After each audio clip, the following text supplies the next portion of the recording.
Fala pessoal, Isaac aqui. Conforme prometido, neste vídeo trarei cenas e detalhes que foram cortados dos filmes de Senhor dos Anéis. O filho do professor Tolkien, Christopher Tolkien, não gostou muito da trilogia dos filmes de Peter Jackson, por uma razão bem específica. Em suas palavras, transformaram a obra de meu pai em uma fantasia para adolescentes. Mas por que ele diria isso? Ele disse isso porque Senhor dos Anéis, originalmente, foi concebido por seu pai, J.R.R. Tolkien, para ser muito mais sombrio e sanguinário. Ou seja, para que fosse feita uma adaptação completamente fiel, os filmes precisariam ter uma classificação indicativa de 18 anos, o que o estúdio jamais aceitaria. Afinal, isso limitaria o público nos cinemas drasticamente. E estamos falando de uma época em que os serviços de streaming, como o Netflix, nem existiam ainda. Então, se o filme fosse mal nos cinemas, já era. Mas o que talvez Christopher Tolkien não tenha chegado a tomar conhecimento é que a intenção original do diretor Peter Jackson ia mais nesse sentido mesmo. Existem diversas cenas cortadas por determinação do estúdio, justamente com a finalidade de manter a classificação etária do filme mais baixa. Isso acontece desde o prólogo, que acontece lá no comecinho do primeiro filme. Como vocês estão vendo na tela, teríamos mais batalhas, mobilização dos orcs em Mordor, mobilização dos elfos, batalhas mais intensas e até mesmo imagens focadas nas baixas dos Dúnedain, os descendentes de Númenor.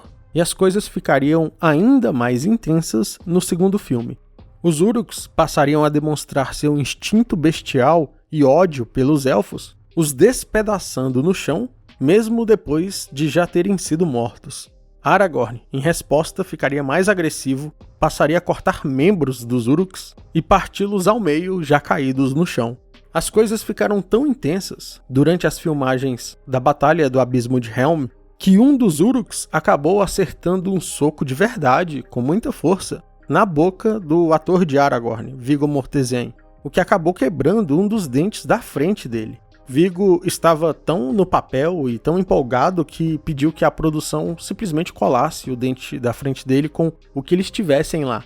Ele disse, cola aí e vamos continuar as cenas. Cá entre nós, eu acho que ele queria descontar no Uruk. Outra coisa que eles retiraram e que vocês estão vendo é uma cena em que os Uruks iriam encontrar os refugiados de Rohan na parte de trás da fortaleza do Abismo de Helm, nas cavernas cintilantes. Elwyn estaria lá e, para proteger os refugiados, ela decapitaria alguns deles. Reparem que a mão dela tem até sangue vermelho, em vez daquele sangue escuro, mais cartoonizado, que nem parece sangue direito e que vemos no restante dos filmes. Agora eu preciso fazer duas observações. Primeiro, talvez seja óbvio para a maioria, mas vou falar mesmo assim porque ninguém é obrigado a saber disso. As imagens que foram deixadas de fora estão com uma qualidade bem ruim porque a versão bruta não foram tratadas. Existe uma série de procedimentos até a versão final, envolvendo a edição das imagens que faz com que fique com o aspecto bom que temos nos filmes. A segunda observação é,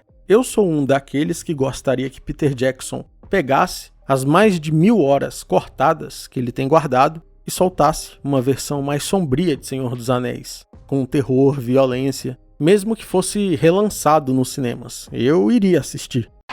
You know, over the years, there's all this rumor of there's more footage out there we haven't seen. Are we going to see an even longer cut of Lord of the Rings down the road? If there's enough interest from people. Então, eu entendo o lado do filho do professor, de Christopher. No entanto, é preciso entender que, no mundo real, as coisas nem sempre acontecem da forma que a gente gostaria. Na verdade, na maioria das vezes, não acontece. Vou dar o meu próprio exemplo. Quando eu vou subir um vídeo aqui no YouTube, eu preciso classificar o vídeo em níveis de violência, a quantidade de sangue, se há exposição de ferimentos, se tem fratura exposta, a linguagem utilizada, se tem palavrão recorrente ou algo do tipo. Isso irá impactar diretamente o alcance do vídeo e os anunciantes. Se eu mentisse na classificação do vídeo, existe uma série de possíveis consequências. A primeira, e mais imediata, é que no instante que o algoritmo detectasse que o vídeo se trata de algo diferente daquilo que eu classifiquei, ele iria automaticamente limitar o alcance. Após isso, ele me daria algumas advertências. Em caso de muitas reincidências, o YouTube desmonetiza o canal, cancela qualquer parceria e, em última instância, fecha o canal por completo. E por que estou dizendo isso? Porque precisamos entender que o mundo não gira ao nosso redor. Eu não posto aqui tudo aquilo que eu tenho vontade, eu posto de acordo com as diretrizes da plataforma. E o mesmo se aplica a Christopher Tolkien. Eu o respeito e o admiro profundamente, em especial pelo tamanho do trabalho que ele teve em editar e publicar tantas coisas de seu pai, e também por ser um verdadeiro guardião da fidelidade à obra. Também sou muito grato a ele por ter publicado as cartas e rascunhos de seu pai, que de outro modo jamais teríamos acesso. Apesar de tudo isso, a forma como ele gostaria que os filmes fossem feitos é idealista. No mundo real, nenhum estúdio iria produzir esses filmes, como eu irei demonstrar a seguir. Os filmes eram longos demais, caros demais, numerosos demais para o padrão do cinema de Hollywood. Quem detinha na época os direitos, o estúdio Miramax, disse para o Peter Jackson que 3 filmes estava fora de cogitação, que eles somente produziriam caso os 3 filmes fossem condensados em um único. Como vocês estão vendo, o produtor Walsh disse que lhe faltava fé na propriedade intelectual e havia preocupação com a propensão de Peter Jackson em fazer filmes violentos. Agora vejam como as coisas poderiam ter sido um pesadelo para quem é fã de Senhor dos Anéis. O diretor Bob contratou o produtor Jack Lechner para esboçar uma versão da história em um filme. Lechner viu a história como muito densa e que qualquer versão de 2 filmes deixaria o público insatisfeito, já que a história era apenas meio contada. Ele achava que Frodo era um personagem fraco. Em 17 de junho de 98, ele enviou um memorando no qual sugeria cortar Bree e a Batalha do Abismo de Helm, pensa nisso. Toda a Batalha do Abismo de Helm cortada. Perder ou usar Saruman, fundir Rohan e Gondor. Que loucura! Imagina um negócio desse. Aqui a tradução ficou ruim, mas a ideia era transformar Elwyn na irmã de Boromir, encurtar Valfenda e Moria, perdendo Balrog e a luta da tumba de Balin no processo, bem como fazer com que os Ents impedissem os Uruk-hai de sequestrar Merry e Pippin. Realmente não seria sequer uma sombra daquilo que a gente conhece hoje. Peter Jackson ficou chateado com a ideia de cortar metade das coisas boas. Quando Jackson e Walsh se recusaram a cooperar, Weinstein disse que tinha John Maiden pronto para dirigir o filme.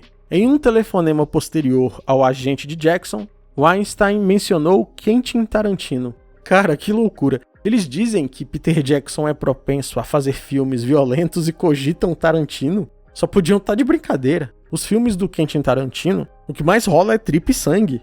Eu gosto muito dos filmes dele, mas a realidade é essa. É só olhar Django Livre, Bastardos Inglórios, Os 8 Odiados. Mas continuando, Jackson e a Minnie acreditam que isso foi um blefe para Jackson concordar em fazer um único filme. O agente de Jackson esclareceu mais tarde a Weinstein que, caso contratasse outros cineastas, ele não poderia usar os roteiros ou designs de Jackson como base, o que aumentaria o custo.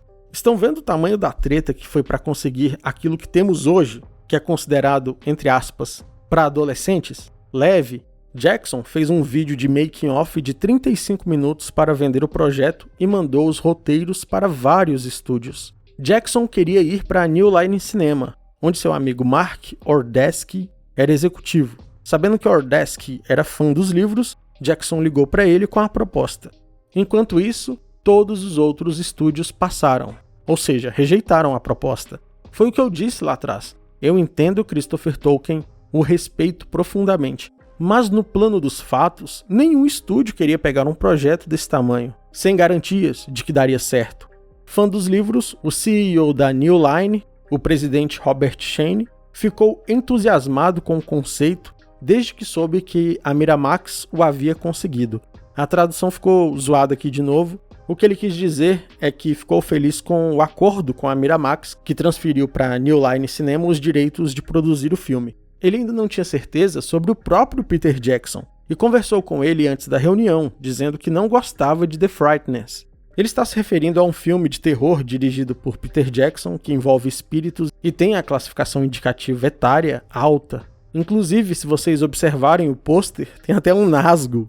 Você vê que o Nazgûl já morava na mente do Peter Jackson antes dele começar a filmar Senhor dos Anéis. Estava predestinado. Mas voltemos. O presidente da New Line disse que não gostava de The Frighteners e que O Senhor dos Anéis é provavelmente algo que não vamos querer fazer.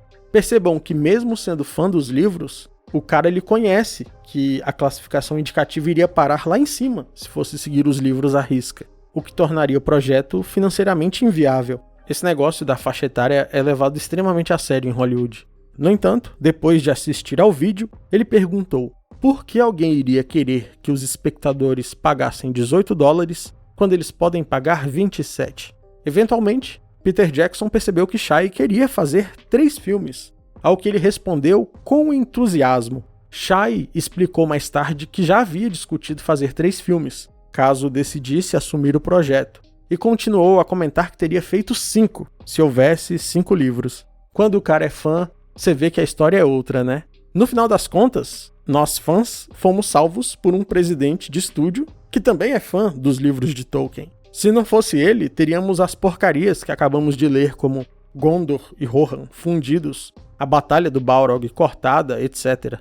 No final, o projeto foi mesmo lançado pela New Line Cinema. Eles gastaram $281 milhões e faturaram aproximadamente 3 bilhões, quase 1 bilhão por filme, se tornando uma das trilogias mais caras e bem-sucedidas da história. Como vocês perceberam, não foi uma tarefa nada fácil lançar esses filmes do modo que conhecemos hoje. Porque depois que lançou e foi sucesso no mundo inteiro, é fácil olhar para trás e dizer: eu gostaria de ter produzido esse filme. Claro, todo mundo gostaria. Mas antes, quando é um projeto incerto, caro, com um futuro obscuro, aí ninguém queria assumir o risco. Pessoal, eu planejo trazer outros vídeos mais focados nas cenas cortadas em si. Mas neste vídeo aqui, eu senti que era importante trazer um pouco da história da enorme luta que Peter Jackson enfrentou para que tivéssemos acesso à trilogia da maneira que conhecemos hoje. Se fosse pela Miramax, que detinha os direitos originalmente, teríamos, além dos reinos de Gondor e Rohan mesclados, Arwen teria substituído Éowyn e lutado contra o Rei Bruxo. Um dos 4 hobbits teria sido cortado, então ou Merry ou Pippin não existiria na adaptação, dentre muitas outras coisas que eu não vou entrar no mérito aqui porque o vídeo ficaria gigante. Mas esse era o plano original dos caras, condensar tudo num filme só e soltar lá para ver no que ia dar. Felizmente, Peter Jackson acreditou no projeto, brigou por ele e foi até o fim. Se temos uma trilogia próxima dos livros hoje, que é um presente e um patrimônio atemporal aos fãs de Tolkien, Peter Jackson é um dos grandes responsáveis por isso. Felizmente, foi recompensado tanto financeiramente quanto na academia, recebendo trocentos Oscars. Did you have some kind of mechanism, in a sense, so that you could make sure that you were true to Tolkien? I mean, we had no interest in putting our messages into this movie, but we thought that we should honor Tolkien by putting his messages into it. Um salve aos novos membros do canal, Bruno Varandas, Thiago Calado e Alisson Bispo. Muito obrigado pelo apoio ao canal, meus queridos amigos. Tamo junto. E com isso chegamos ao fim de mais um vídeo. Se você gostou, não deixe de se inscrever e deixar um gostei. Um abraço e até o próximo vídeo.